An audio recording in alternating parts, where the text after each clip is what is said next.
Bom dia, a paz do Senhor a todos, que todos estejam na graça de Deus, amém? Hoje eu estarei entrando aqui para nós fazermos a leitura bíblica, né? Nós estamos agora no livro de Eclesiastes e hoje eu vou entrar no capítulo 8, irmãos, que fala sobre o respeito para com os governantes, amém? Que Deus possa abençoar a nossa leitura, que Deus possa nos acompanhar, que essa leitura venha nos trazer paz, harmonia e que cada vez nós possamos aprender mais com a palavra de Deus. Amém? Quem é como o homem sábio? E quem é como que interpreta e explica uma coisa? A sabedoria do homem faz brilhar seu rosto e suaviza a aspereza do seu semblante. Aconselho-te que guardes o mandamento do rei, e isto por causa do juramento que fizestes a Deus. Não te apresses a sair de sua presença, e não persista em fazer alguma coisa má, porque ele fará tudo o que quiser. Pois a palavra do rei tem autoridade, e quem lhe dirá o que fazes tu? O que guarda o mandamento não experimenta nenhuma coisa má, e o coração do sábio tem discernimento do tempo e do juízo determinado. As inquietações da vida, irmãos. Porque para o assunto há um tempo e juízo determinado, porque a miséria do homem é grande sobre ele. Porque não há quem saiba o que há de suceder e quando há de ser, pois quem pode lhe manifestar como será? Irmãos, aqui fala que ninguém sabe quando o tempo do juízo virá. Entretanto, o homem justo não está preocupado com isso, porque ele se entregou a todo o julgamento de Cristo. Versículo 8. Ninguém há que tenha domínio sobre o Espírito.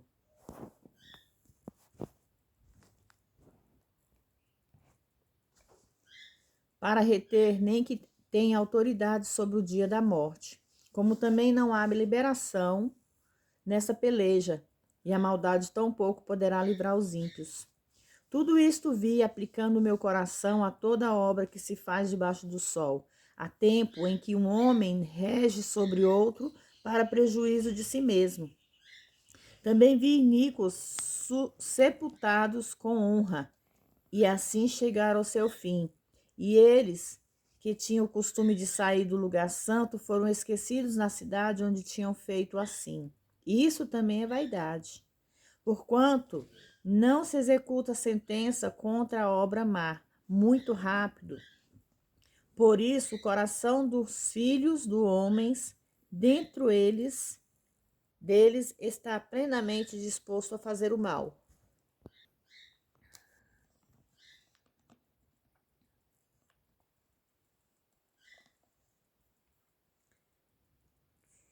Embora o pecador cometa o mal 100 vezes e se prolongue os dias, entretanto, eu certamente sei que tudo irá bem com os que temem a Deus, com os que temem diante dele. Porém, o ímpio não irá bem, nem lhe serão prolongados os dias, que são como a sombra, porque ele não temeu diante da presença de Deus. Há ainda outra vaidade que se faz sobre a terra. Há justos a quem acontece conforme obras dos ímpios, e há ímpios a quem acontece conforme as obras dos justos. Digo que isso também é vaidade. Então exaltei eu a alegria, pois que não tem o homem nada melhor debaixo do sol do que comer e beber e se alegrar, porque isto acompanhará no seu trabalho dos dias da sua vida que Deus lhe deu debaixo do sol. Eu, pois, ao aplicar o meu coração a conhecer a sabedoria e a ver a tarefa que se faz sobre a terra, porque nem de noite nem de dia vê o homem o sono dos seus olhos. Vi então todas as obras de Deus, que o homem não pôde alcançar, a obra que debaixo do sol se faz. Por mais que trabalhe, o homem procurando-a não a achará. E embora diga o sábio que o conhece, nem por isso poderá compreendê-la. Irmãos, entender tudo a respeito de Deus é algo que até o homem mais sábio é incapaz de alcançar. Tampouco nós temos o propósito de fazê-lo. Podemos saber muitas coisas, mas a única verdadeira coisa que tem valor é que a nossa alma esteja bem com Deus. Amém? Capítulo 9. Todas as coisas sobrevêm igualmente a todos. Não há indiferença e nem diferença. Certamente considerei do meu coração todas essas coisas para declarar tudo isto, que os justos e os sábios e as suas obras estão nas mãos de Deus, e que o homem não conhece nem o amor nem o ódio. Tudo acontece diante dele. Tudo acontece da mesma maneira a todos. O mesmo pode suceder aos justos e ao ímpio, ao bom ou ao puro como ao impuro, ao que sacrifica e ao que não sacrifica, tanto ao bom como ao pecador, e ao que jura como temente ao juramento. Este é o mal que há entre tudo o que se faz debaixo do sol, que a todos sucede o mesmo, que o coração dos filhos dos homens está cheio de maldade, que há desvarios em seu coração durante a sua vida, e depois disso se vão aos mortos. Ainda há esperança para todos aqueles que há entre os vivos, porque melhor é o cão vivo do que o leão morto. Porque os que vivem sabem que têm que morrer, mas os mortos nada sabem, nem têm aqui mais galardão, porque foi jogado ao esquecimento a memória deles. Também o seu amor, o seu ódio e a sua inveja já feneceram. Jamais voltam eles a ter parte alguma em nada do que acontece debaixo do sol. Irmão, quando a vida nesta terra termina, a alma e o espírito, tanto dos iníquos quanto dos justos que morreram, não tem mais participação na terra, irmãos. Princípios para o viver. Anda, pois, e come o teu pão com alegria e bebe o teu vinho com coração contente, porque as tuas obras são agradáveis a Deus. Em todo tempo sejam brancas as tuas vestes, e nunca falte o óleo sobre a tua cabeça. Goza a vida com a mulher que amas todos os dias da sua vida, todos os dias da tua vaidade, que te são dados debaixo do sol todos os dias da tua vaidade, porque esta é a tua parte nesta vida, e de teu trabalho com o que tens trabalhado debaixo do sol. Tudo que te vier à mão para fazer, faça-o de acordo com as suas forças, porque o sepulcro para onde tu vais não há obra, nem indústria, nem ciência, nem sabedoria alguma. Irmão, nesse versículo 10, a palavra sepulcro, na realidade, refere-se ao Sheol, ou mundo dos mortos. Isso significa que nenhuma atividade na Terra necessária à vida humana nesse planeta será feito no mundo dos mortos. O nosso cristianismo não deve ter somente uma parte da nossa vida, e sim toda a nossa vida. Faze-o de acordo com as tuas forças. Voltei-me e vide debaixo do sol, e não dos rápidos a carreira, nem a guerra é dos fortes, nem mesmo dos sábios é o pão, nem dos prudentes são as riquezas, nem dos eloquentes o favor. Mas que o tempo e a oportunidade acontecem a todos, porque o homem tão pouco conhece o seu tempo, pois assim como os peixes que são detidos como numa má rede, é como as aves que se prendem com laço. Assim são enlaçados os filhos dos homens no tempo mau, quando cai de repente sobre eles. A sabedoria é melhor que a força. Também vi a sabedoria debaixo do sol, a qual me pareceu grande. Houve uma pequena cidade em que poucos homens havia, e veio contra ela um grande rei, que o cercou e edificou contra ela grandes baluartes. E se encontrava nela um homem pobre, porém sábio, o qual livrou a cidade com a sua sabedoria, e ninguém se lembrava daquele pobre homem. Esta é uma ilustração perfeita da palavra de Deus e do seu poder para libertar e do mundo que rapidamente esquece o poder libertador. Então disse eu: melhor é a sabedoria que a força. Embora a sabedoria do pobre tenha sido menosprezada e não tenha sido ouvidas as suas palavras. As palavras dos sábios em silêncio devem ser ouvidas mais que o clamor daquele que domina entre os tolos. Melhor é a sabedoria do que as armas de guerra, mas um só pecador destrói muitos bens. Capítulo 10, irmãos. A sabedoria e a tolice. As moscas mortas fazem exalar mau cheiro e dá um aroma ruim ao unguento da perfumista. Assim também é uma pequena estultícia ao que é estimado como sábio e honorável. O coração do sábio está à sua direita, mas o coração do insensato à sua esquerda. E até enquanto vai o insensato pelo caminho, falta-lhe a sabedoria e diz a todos que é tolo. Se o espírito dos príncipes te exaltar contra ti, não deixes o teu lugar, porque a submissão apazigua grandes ofensas. Há um mal que vi debaixo do sol, como um engano que procede o príncipe. O tolo é colocado em grandes alturas e os ricos estão assentados a um lugar baixo. Vi servos a cavalo e príncipes caminhando como servos sobre a terra. Quem cavar uma cova cairá nela, e o que abrir uma brecha no muro, uma serpente o morderá. O que carregar pedra será maltratado por elas, e o que cortar a lenha irá expor-se ao perigo. Se o ferro se embotar e o seu fio não for amolado, terá que se acrescentar então mais força para a sabedoria e proveitosa para dirigir.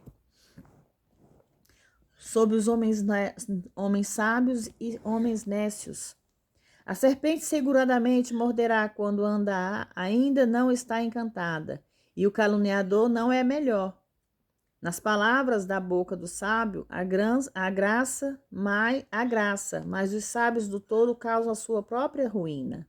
O princípio da palavra da sua boca é estultícia, e o fim do seu falar é nocivo desvario.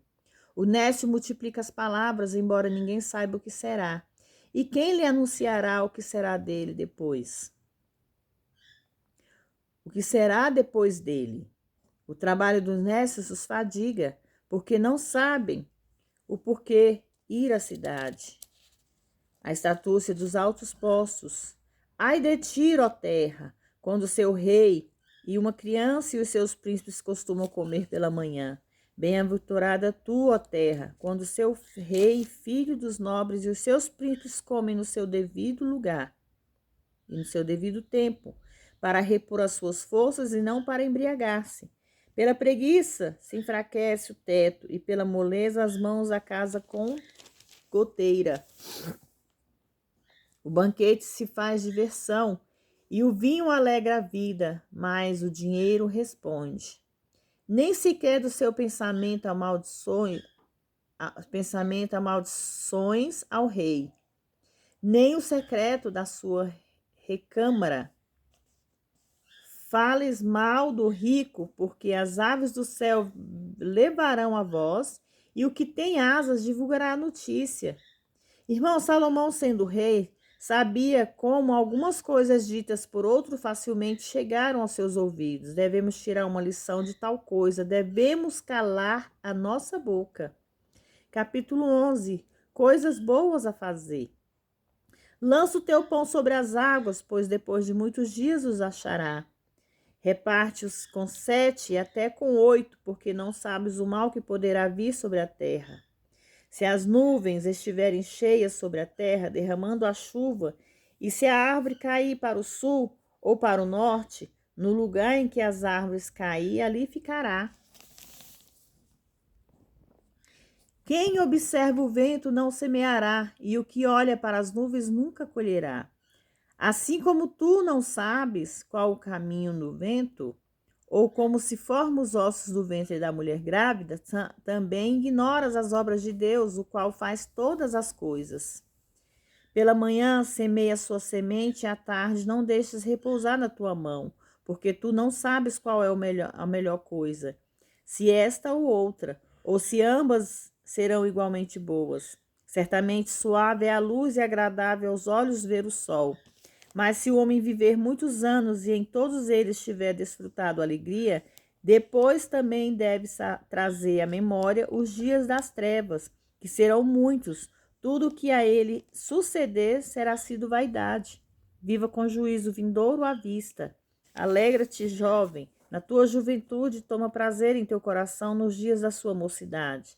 E anda nos caminhos do seu coração e na vista dos teus olhos. Saiba, porém, que sobre todas essas coisas te trará Deus o juízo. Tira, pois, a ira do teu coração e aparta o mal da tua carne, porque a adolescência e a juventude são vaidade. Irmãos, sobre o capítulo 11, aqui temos a promessa do Senhor que todas as bênçãos prometidas se cumprirá, embora algumas possam cumprir-se depois de muitos dias. Não devemos perder nem enfraquecer a nossa fé. A garantia nos foi dada. O número 7, o número de Deus para a perfeição. Devemos repartir esse evangelho perfeito com outros. O número 8 é o número da ressurreição. Há somente um evangelho no mundo que garantirá a ressurreição. E eu me refiro à tua vida atual e à vida que está por vir. Este é o evangelho do Senhor Jesus Cristo. Fazer o que pudermos para levar este evangelho a outros. Nunca deve basear-se na maldade, que é abundante na vida, na terra. É nosso negócio ocupar-nos até o que ele venha. Em qualquer posição o cristão se achar em uma oportunidade para as bênçãos do Senhor, independente de qual seja a posição, muitos cristãos sempre tentam ficar em outro lugar. Em outras palavras, se eles estivessem em outro lugar, Deus abençoaria. Entretanto, o Espírito Santo nos diz que não importa onde a árvore caia, Deus é capaz de mover-se. Nessa situação em particular, creia e receba. Neste versículo 5, o Espírito Santo nos diz que é inútil tentar descobrir como exatamente Deus faz as coisas. Seu poder é infinito. Não sabemos como os ossos podem se formar no ventre da mulher grávida. Entretanto, o que acontece é que Deus é o Deus do impossível, portanto, creia nele, apesar das circunstâncias. Os homens exibem a fé no sistema deste mundo, embora não tenha certeza alguma dos êxitos das prosperidades. Certamente, diz o Espírito Santo, podemos exibir o mesmo grau de fé em Deus. No capítulo 8, atestam que a juventude, no versículo 8, viu, irmãos? Que a juventude e a maturidade, não importa o quanto desfrutemos de prazeres, estão destinados a conduzir-nos à extrema velhice e à morte. Eles são, portanto, vaidade de vaidade, isso se Deus for excluído. No versículo 9, quando o jovem estiver regozijando-se em sua juventude, ele sempre deve recordar que cedo ou tarde, um dia de juízo virá. Consequentemente, deve viver a sua vida com o dia do justo sempre em vista. Todos os sonhos da terra, adolescência fora do Senhor são vaidade. Irmãos, nós sabemos aqui que nesses versículos que nós lemos, que nós estamos aqui fazendo essa leitura, nós vemos que tudo nessa terra, tudo, não interessa, não importa o que seja, tudo é vaidade. Nós temos que viver o hoje e fazer algo diferente e tentar não errar, tentar não pecar, tentar não fazer o que não agrade a Deus. Porque cada dia da nossa vida é um dia único. Porque nós sabemos que o nosso futuro é a velhice e a morte. Não tem outra alternativa. De que adianta sermos orgulhosos, sermos soberbos, egoístas, se irar por qualquer coisa, se nós somos todos iguais? Aqui nesses capítulos estão falando, não temos diferença, seja rico, seja pobre, seja um mendigo na rua, seja uma pessoa que tem um teto. Seja quem for, irmãos, nós somos iguais. Aquele que tem o dinheiro, que tem a riqueza, aquele que não tem, todos vão para o mesmo lugar. Isso quer dizer, nós estamos sendo guiados no mesmo caminho. Por que tanta injustiça? Por que tanta ira? Por que tanto ódio? Se tudo que nós fazemos por permissão de Deus. E mesmo não fazendo, Deus também permite. Mas o nosso caminho, ele é único. Reflita sobre essa mensagem, reflita sobre essas palavras. Não adianta você querer ser melhor do que seu vizinho, melhor do que seu irmão, melhor do que de quem for, do seu próximo. Não adianta você querer se irar-se contra seu filho, contra seu pai, contra sua mãe ou irmão, ou seja lá quem for. Todos nós, aqui sempre fala que os dedos de nossas mãos não são iguais, realmente não são iguais. Mas todos nós, se juntarmos e olharmos para a nossa mão, todos nós somos iguais. Os dedos das mãos não são, mas todos têm os dedos também diferentes.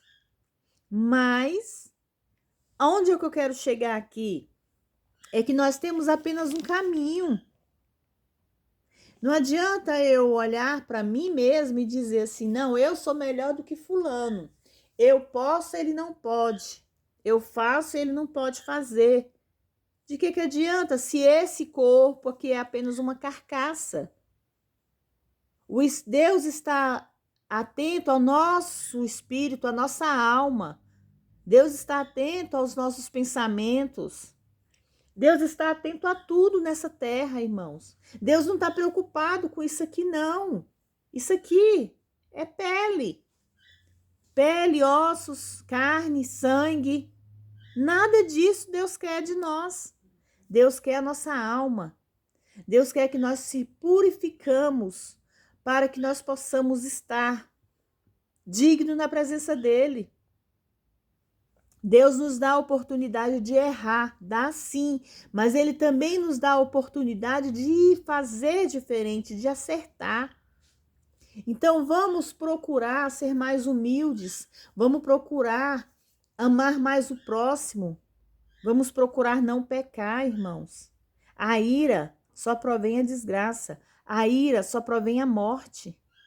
Então vamos nos alegrar todos os dias e agradecer a Deus por mais um dia que Ele tem nos dado, a oportunidade de acordar, a oportunidade de fazer algo diferente.